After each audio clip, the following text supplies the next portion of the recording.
अस्सलाम वालेकुम। SM news के साथ मैं हूं मुक़द्दर रज़ा। SM न्यूज़ स्टूडियो में खुशामदीद। खबरों का सिलसिला बढ़ाते हुए हम शामिल करते हैं लाहौर से। ज़िला इंतज़ामिया लाहौर के अफसरान मुतहरिक चीनी की कीमतों के हवाले से कार्रवाइयाँ जारी हैं और चीनी मुकर्रर करदा नरखों से ज़ायद कीमतों पर फ़रोख्त करने पर कार्रवाइयाँ की जा रही हैं। इसी हवाले से अपडेट कर रहे हैं ब्यूरो चीफ बाबर भट्टी। जी बाबर, आगाह कीजिएगा इस हवाले से।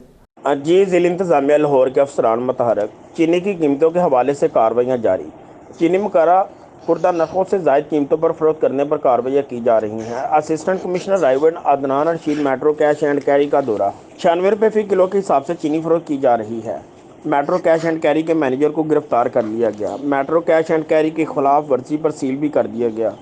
Assistant commissioner city Faizan Ahmed ने दाता दरबार के इलाका में चीनी की कीमतों को चेक करते हुए 12 अफराद को गिरफ्तार करवाया।